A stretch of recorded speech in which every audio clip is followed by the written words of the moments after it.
Pleasant good morning to one and all that are here. All protocols observed. Ladies and gentlemen, I'm Shawn Roberts, Managing Director of Recycling Waste and Logistics, also known as Irvine. And I'm your friend. I've been involved in the waste and recycling industry sectors for more than 15 years. I started, as I said before, in wastewater treatment at one called it Integrated Development Wastewater Treatment Facility. I've exported 400 tons of used plastics from out of Trinidad and 200 tons of used plastics and paper from the English and non-English speaking Caribbean islands. For the interest of time, if you want to chat more with me, feel free to follow us on our Facebook, facebook.com, Recycling Waste Logistics, and could visit my table on my right in this room.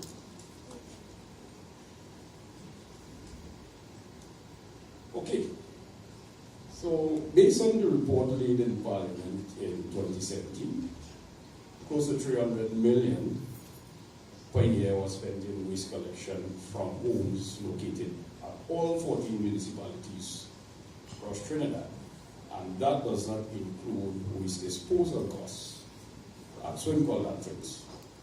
In addition, based on the info supplied to us by the Division of Health, Wellness and Family Development, Tobago's waste collection and disposal costs was averaging about 30 million per year. After all these monies have been spent in waste management in Trinidad and Tobago, are we happy with the handling of waste here? In my humble opinion, that's a no. If you will take a look at the headlines right here, you all will realize it clearly shows that there's a problem. In order for us to begin solving these waste management issues, we first have to admit that there is a problem. And let us now be prepared and willing to face it and deal with it collaboratively. It's not a political issue since it affects our health, wellness, and the economy. So, as a waste management rule,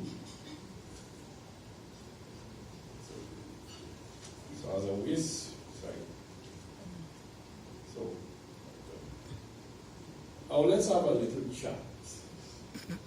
If, let's say, the government was to break the news to us, we no longer have space at our landfills to accommodate garbage. However, the only waste we are willing to accept is recyclables, but at a collection fee. So I have another quick question. How many of you here have a backyard that is big enough to bury your waste? Well, for me, I could tell you I don't have any backyard because I rent. So, which means I have to be innovative. Or I have no choice but to absorb the costs and change my consumer habits. Well, I'm quite sure that some of you here have backyards. But at the same time, you don't want to scar your backyard to be very waste or incinerated, which means that the idea of to reduce, reuse, and recycle will be most important to us all. But since then, till now, we have been putting our waste on the roadside every day, and voila, the garbage truck always disappear with the garbage truck. And then we have no idea what happens as to what happens with our waste. So take, for example, since I've been in primary school, I've been hearing that they are looking to shut down the landfills. I mean, at my age, like more than 20 years later, and I'm still hearing the same talk. Right? But the EMA had reported that the air quality surrounding landfills in Trinidad especially that it is 13 times higher than the acceptable limit. Now let's go through some numbers here. And just to let you guys know that in the golden rule for waste management is if you don't measure it, you can't manage it. So, in 2010, a waste characterization and central study, in which I was fortunate to be called in to analyze for Swinburne, there was a lot of limitations that have been outlined in the report. But I would like us to just focus on one limitation. The landfills that they did the coverage on have no truck scale, right? Which is the most important tool to measure your waste. But at least Tobago have one. Tobago landfill have one. So, even to establish a central study was also difficult as well, due to the design of the road network and the distribution of population. So, let's go a little further, and if you look at managed waste systems versus unmanaged waste systems. So let's focus on the unmanaged waste systems, right? I will just drop the word estimate and I will call it a new word called guesstimate. So, the guesstimated waste volume was 700,000 tons a year from households, businesses, and schools. Let's say hypothetically, let's work with that guesstimated figure. And let's add 10% disposal rate of increase due to the following items. We have to factor in 1, population growth. 2, unaccounted for landfills, because it's not only Beta and Wanapo and Forest Park are the only landfills in Trinidad. We have landfills in Wapo, San Fernando, and other places. Plus, we have to factor in indiscriminate dumping across Trinidad and Tobago especially. And then we have to factor in tourism. That's the influx of persons during the year into our country. So, I'm just being conservative with that 10%. So, let's see. We have to do 20% as of 2019 rate of increase over the 9-year period. We can estimate 1.3 million tons. We actually think that was disposed at our landfills and other illegal dump sites. For Tobago, and I must have to give Tobago some kudos to that, where they can give an account for the waste up to 2012, and even, some idea of some volumes beyond that. So, in 2012, we can account for about 34,000 tons of waste generated that year. Although it still have a percentage of unaccounted for waste as well. And I just want to touch on about 4 of the potential limitations that we was able to pick up. Not all vehicles may be able to use the truck scale, the weighbridge. Sometimes the weighbridge can be done for either repairs or servicing or so.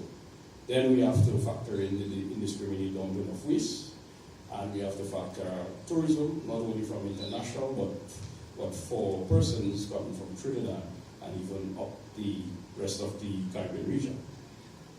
So, I will want to work with the same 10% rate of increase for the 7-year period. That's from 2013 to 2019.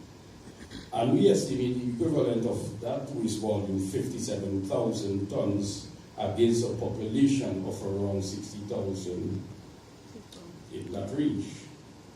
Based on my studies, my years of study in waste management reports worldwide, I've noticed a trend where waste volumes does hardly ever be 50% less than the population. Showing the tables in the state of Maine, which I spent some time while living in Boston, their population is almost equivalent to Trinidad. So you will notice that there's a difference in some waste volumes here. And let me just run through quickly with that. So you will see where municipal solid waste was incinerated and converted to electricity. So they have about 3 waste energy plant facilities in Maine. Then you have to factor in the recycling of construction and demolition waste. And then you'll see the disposal of municipal solid waste and also construction and demolition waste.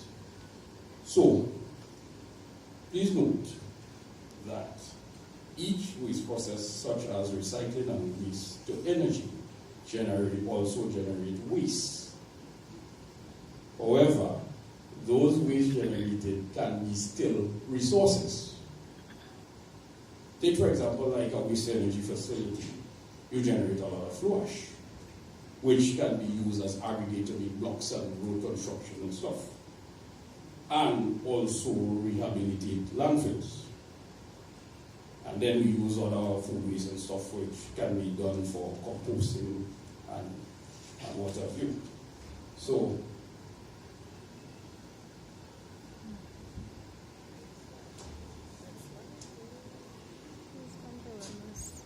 next slide, please. What do you have to say? All right. Now let's get down to the brass tacks. Based on what was presented thus far, there's a trend in Trinidad and Tobago that is keeping us back from improving our waste management systems, which is what we call the NATO movement. So, which is no action, talk only. Right. And the NATO movement are the key drivers of the myths outlined here. So I'll just want to elaborate on these 5 myths quickly, and we can move on from there. So, the first one, not enough waste in Trinidad and Tobago for recycling.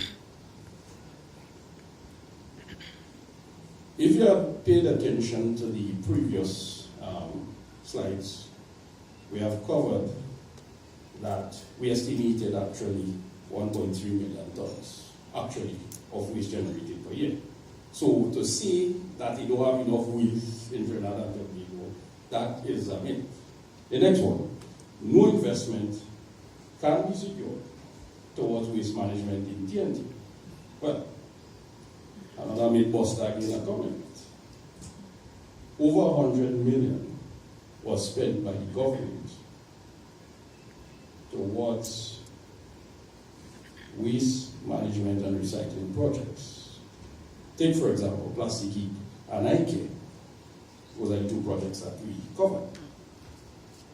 But the question is, what do we have to show for it? What?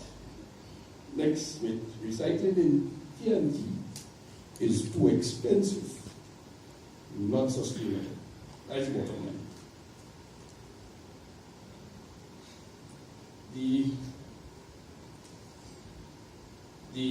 Out of the 100 million that was spent, right? There were 3 key things that stood out to me. Oh, and the first one I need to touch on was the quasi equipment that was purchased, misused, and abused.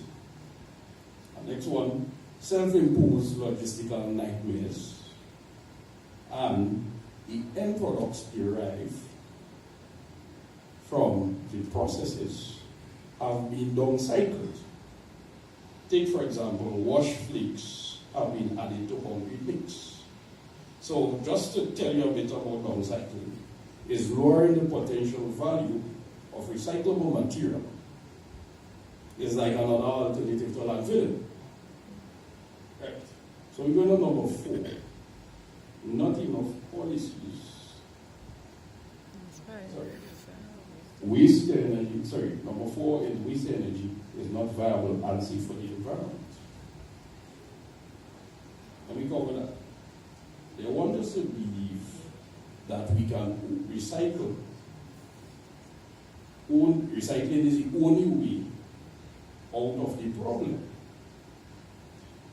Just to give you guys an update on that situation, the Chinese ban on scrap imports worldwide have grossly affected the global recycling paradigm.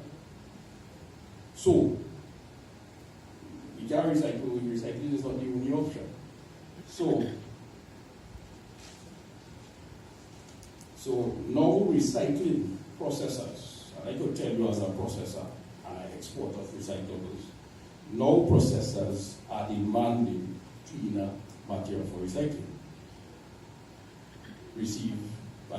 So take for example, like recyclables received from beach cleanup, river cleanup, disaster waste, food flooding and stuff. Those are too contaminated for recycling. Hence the reason a planned waste energy facility is a necessity for Trinidad and Tobago waste management option. Then the next myth is not enough legislation and policies available. I mean, yes, there could be more, but however, we can't expect toward legislation and policies enacted when our plans and programs are not sustainable.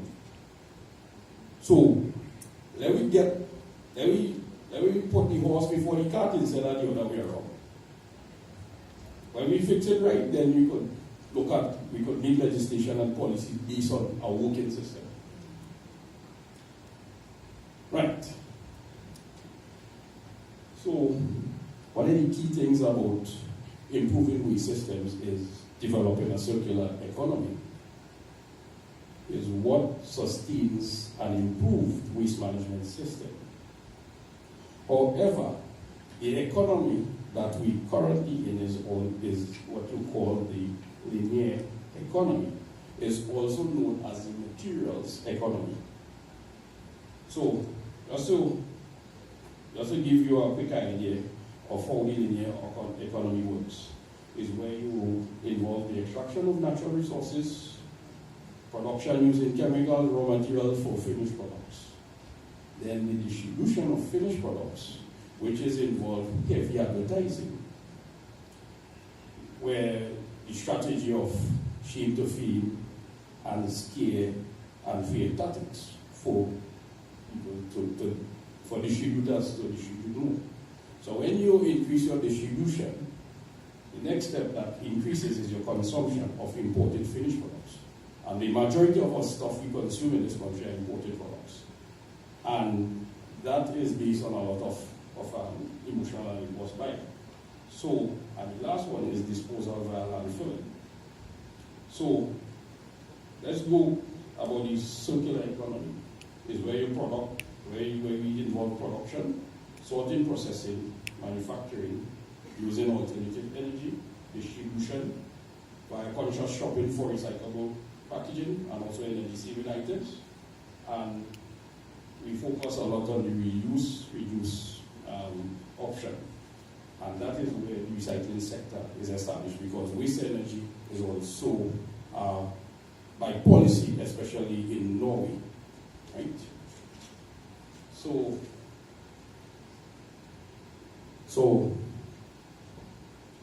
is basically, I could just give you an idea of my circular economy. Right now, I move most of my material from out of the English and speaking Caribbean. I ship it to South America. The finished products, I offtake it from there and ship it to Asia, right? But we generate so much recyclables here that we can have a circular economy as well. So let's focus on the next step moving forward, right? If not now, when?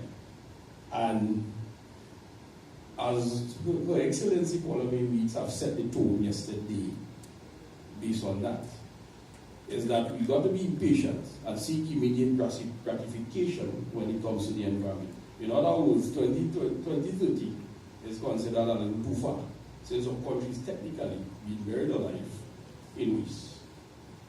Last October, we should learn from that. As much as almost half the country was buried in water, we was also buried in waste, basically, as well.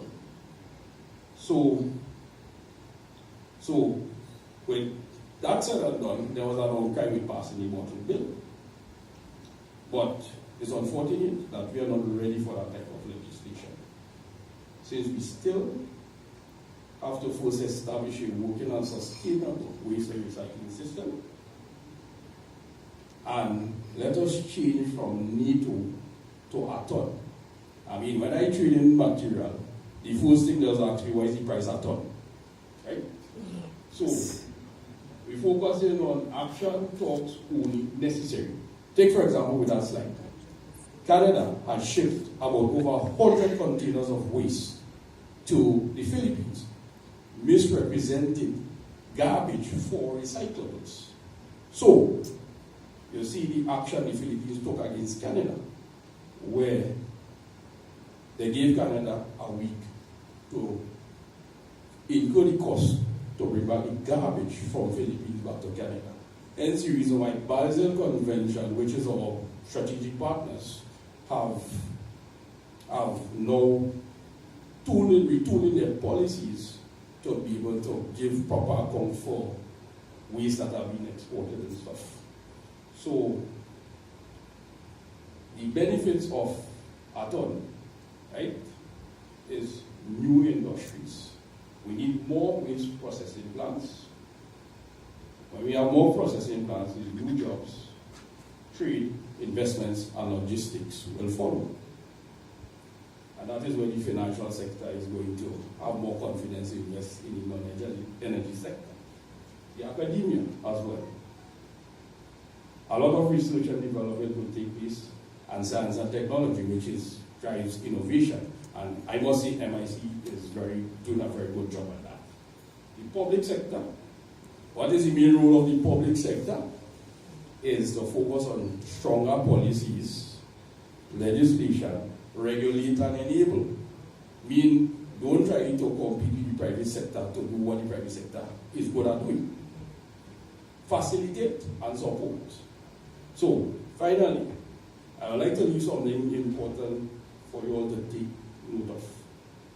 Recycling is first and foremost a business. It's the same business that can protect and sustain the environment.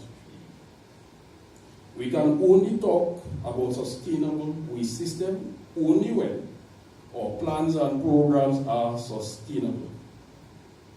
I thank you. Thank you, Shawn, very much for this insightful presentation. And we go straight to Natasha.